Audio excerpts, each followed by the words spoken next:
भाऊजींच्या birthday celebration बद्दल बोलायचं होतं. नको ग स्वानंदी, माझी तब्येत अजिबात बरी नाहीये. काय झालं? अगं पोट बिघडल्यासारखं वाटतंय, अंग फार ठणकतं. तुम्ही तुमचं ठरवा ना, मला नका याच्यामध्ये काही घेऊ. आई पण भाऊजींचा बर्थडे सेलिब्रेट तर करायलाच हवा ना. अगं हो, पण तब्येत बरी नाही तर काय करायचं? तुम्ही नका ना मला तुमच्या बाष्पळपणामध्ये खेचू. आणि तर काय गुलाबजाम बिलाबजाम मी काही करणार नाही, आधीच सांगून ठेवते. अजिबात तब्येत बरी नाही, अंग इतकं ठणकतंय ना माझं, नकोच ते काही.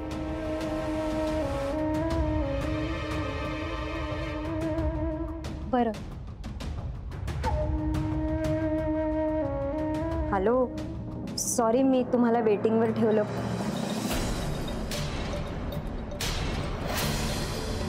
पण तुम्ही ऐकलत ना?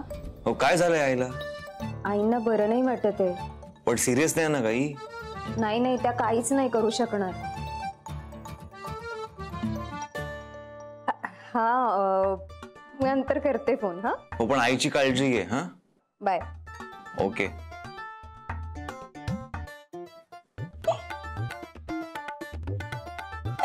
काय झालंय काय? सांगते नंतर.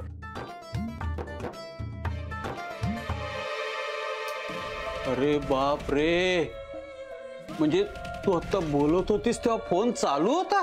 पाहिलं ना कशी चाबरी आहे. पण झालं ते एका अर्थी बरंच झालं. म्हणजे आता मला इंद्रनीलशी बोलायला नको. आणि त्याला जेव्हा कळेल की आईला बरं नाहीये तेव्हा त्यांचे प्लॅन तो सुधरून लावेल. आणि हवाय कशाला निरंजनचा वाढदिवस, असे काय तारे तोडलेत त्यांनी.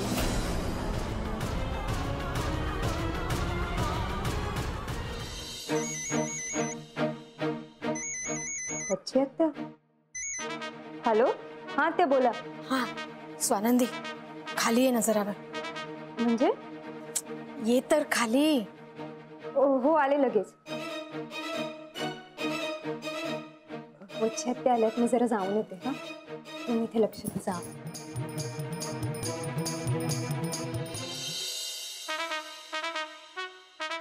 स्वानंदी, काय झालं आत्या? निरंजनचा वाढदिवस आहे ना, गाजराचा हलवा केलाय त्याच्यासाठी. गरम आहे गरम आहे, चटका बसेल. दे ना त्याला. चटके तर ह्या घराने दिले, तुम्हाला तरी एवढी माया. मुलांनी काय केलं माझं? माझी जानकी ताई असती तर गोडधोड करून खाऊ घातलंच असतं ना त्यांना. दे त्याला. तुम्ही यावर, मी सांगते ह्यांना आणि आईना की मी बोलावलंय तुम्हाला. नको, तुझ्या सासूला नाही आवडणार आणि मलाही नाही आवडणार. ज्या घरात मान नाही ना, त्या घरात जीव जाताना सुद्धा पाणी मागू नये. खुशाल मारावं दुसरीकडे, पण येऊ नये अशा घरामध्ये. तू नको ना काळजी करू. नको, माझी नको काळजी करू. तू काळ स्वतःला सांभाळ. हा,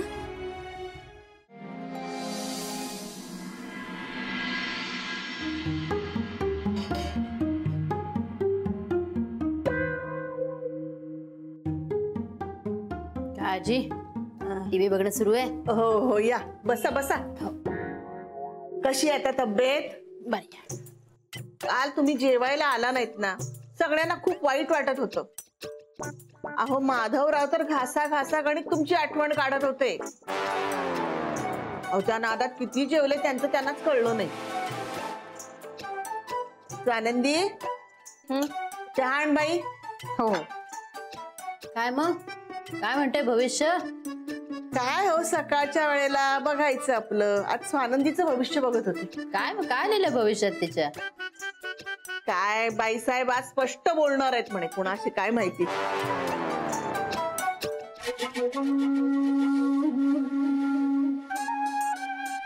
थँक्यू.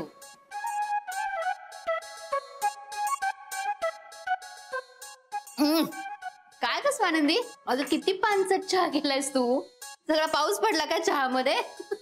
का बरा नाही झालाय का? अगं पाणी जास्त झालं आणि बाकी सगळ्या गोष्टी कमी झाल्या.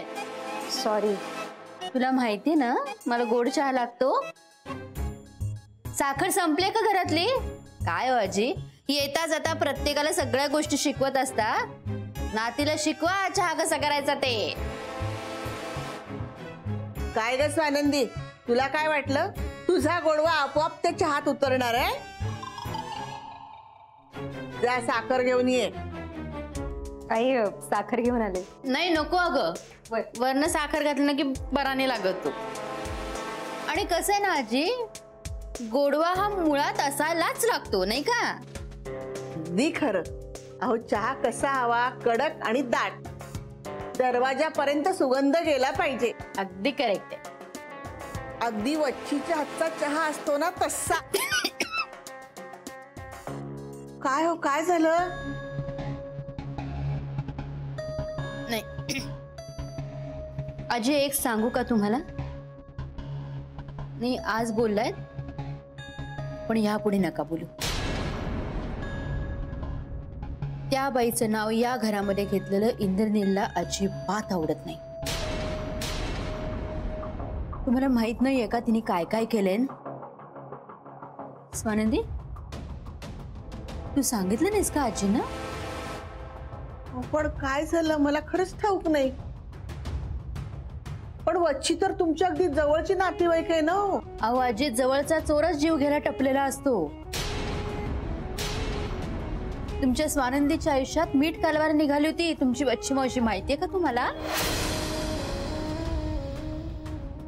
काय ग स्वानंदी? हिला काय विचारता? मी सांगते ना तुम्हाला.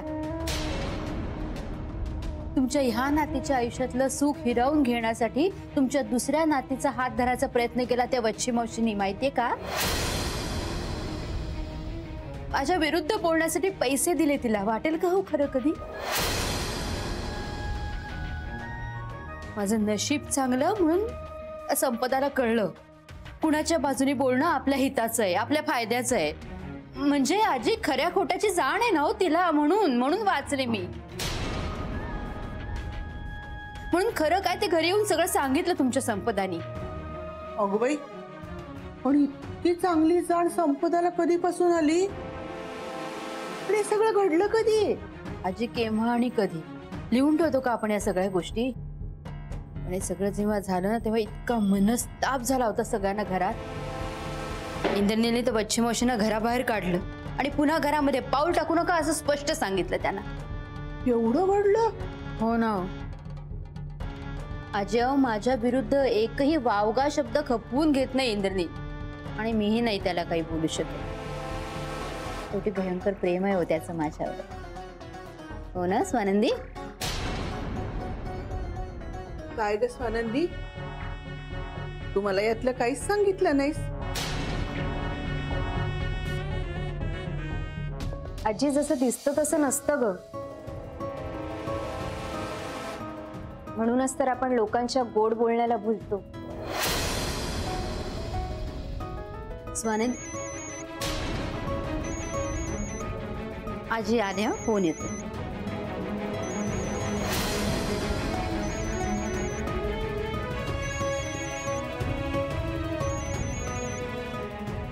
स्वानंदी, बैस इथे, मला जरा तुझ्याशी बोलायचंय.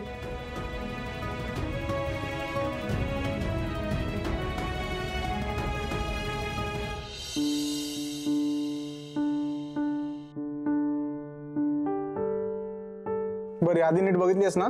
कारण आता मी आणि संपर जाऊ कामावर, मग तुझा गोंधळ उडेल. नेमके आज बाबा लवकर गेलेत म्हणून विचारतोय. हे सगळं आणलेलं आहे आणि काही राहिलं असेल तर मी संपदाला सांगेन, ती येताना घेऊन येईल ना. मावशी येणार आहे म्हणून म्हटलं आपलं. हे संपदा, ऐक ना, आज जरा लवकर येशील का ऑफिस मधनं? म्हणजे मी 4 वाजता येणारच आहे, पण तू पण जरा लवकर आहे ना. संपदा, अगं आपल्याला तुझ्या घरच्यांना निरोप द्यायचा राहिलाय अजून. असं कर, मी करीन त्यांना फोन. आई थांबा जरा. अगं तुला लवकर यायला नाही जमणार का? कायमस्वरूपी सुख हे नेहमी वेदनेतूनच जन्माला येतं. खोटं बोलून क्षणिक सुख मिळतं ग, पण ते कापरासारखं जळून जात. पण हे ज्या दिवशी ताई आणि सासूबाईंसारख्या लोकांना कळेल ना, त्या दिवशी देवाकडे मागण्यासारखं काही उरणारच नाही. ज्याची भीती वाटत होती तेच झालं.